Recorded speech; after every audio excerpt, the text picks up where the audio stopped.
এ বছরের এপ্রিল মাসে আমার উপর দিয়ে বিরাট একটা ঝড় বয়ে গেছে, যেটা কাউকে আমি বলিনি। সবাই আমাকে জিজ্ঞেস করেছে। আজকের এই ভিডিওতে সবাইকে ক্লিয়ার করব আসলে আমার কি হয়েছিল। Hello everyone, welcome to my another blog Dipti's ওয়ার্ল্ডে সবাইকে ওয়েলকাম করছি। সালটা হচ্ছে 2025 এপ্রিলের 22 তারিখ। আমার কাছে ফোন আসে রাত 1:30-এ। ফোনটা করেছিল আমার কলিগের হাজবেন্ড। কলিগ বললেও ভুল হবে, ও আমার ছোট বোনের থেকেও বেশি, বোনই বলি।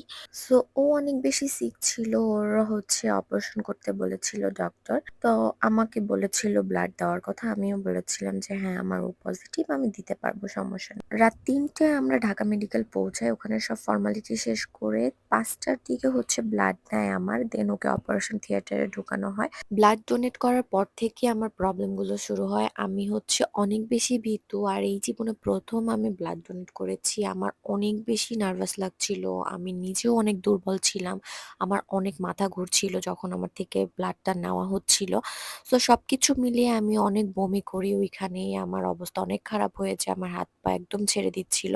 দেন কোনো রকম আমি গাজীপুরে ব্যাক করি, ওকে দেখেও আসতে পারিনি। মানে আমার নিজেরই অবস্থা এত খারাপ হয়ে গিয়েছিল, আমি বুঝতে পারছিলাম যে আমি এখানে আর কিছুক্ষণ থাকলে আমার অবস্থা খারাপ হয়ে যাবে। বাসায় এসে দেখি আমার পুরো হাত নীল হয়ে আছে, আমি ঘাড় দাঁড় করতে পারছিলাম না, আমার ঘাড় ব্যথা করছিল প্রচুর। দেন আমার অনেক জ্বর চলে আসে। সেদিনই রাত 2টা বা 3টার দিকে আমার অবস্থা খুব খারাপ হয়ে যায়, আমাকে হসপিটালে নিতে হবে। এমন অবস্থায় আমার কাছে একটা টাকা ছিল না, মানে সিচুয়েশন এত খারাপ ছিল আমার তখন হাতের। তো আমার শখের মাটির ব্যাংকটা ভেঙে আমার হচ্ছে টাকা নিয়ে দেন হসপিটালে যেতে হয়।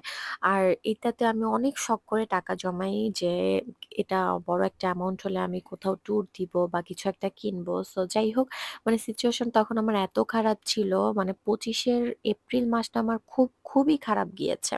মানে এটা আমার সবসময়ই হয়। আমার অ্যালার্জি প্রবলেম অনেক বেশি। আর সবথেকে বড় কথা, আমার বড় কোনো অসুখ-বিসুখ হলে বা কিছু হলে দেন আমার হচ্ছে ওই মেডিসিনের প্রভাবটা চোখে যেয়ে পড়ে। আমার চোখ ফুলে যায় বা আমার ফেস ফুলে যায়, এরকম চাকমাদের মতো দেখতে দেখা যায় আমাকে।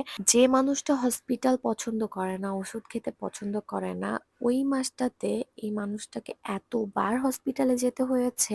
হসপিটালের সামনে দিয়ে গেলেও এখন আমার ভয় করে। আর এত টেস্ট, এত ওষুধ আমি খেয়েছি ওই মাসটাতে, আমার এখন আর ওষুধ খেতে ইচ্ছে করে না। ওষুধ দেখলেই আমার ভয় লাগে। তো ওই টাইমটাতে আমার অনেক কিছু খেতে ইচ্ছা করতো, কিন্তু আমি কিছুই খেতে পারতাম না, বমি হতো, কোনো কিছুর স্মেল নিতে পারতাম না। সবকিছু মিলে শরীর অনেক দুর্বল ছিল, রক্তশূন্যতা দেখা দিয়েছিল, সাথে আরো বিভিন্ন প্রবলেম দেখা দেয়।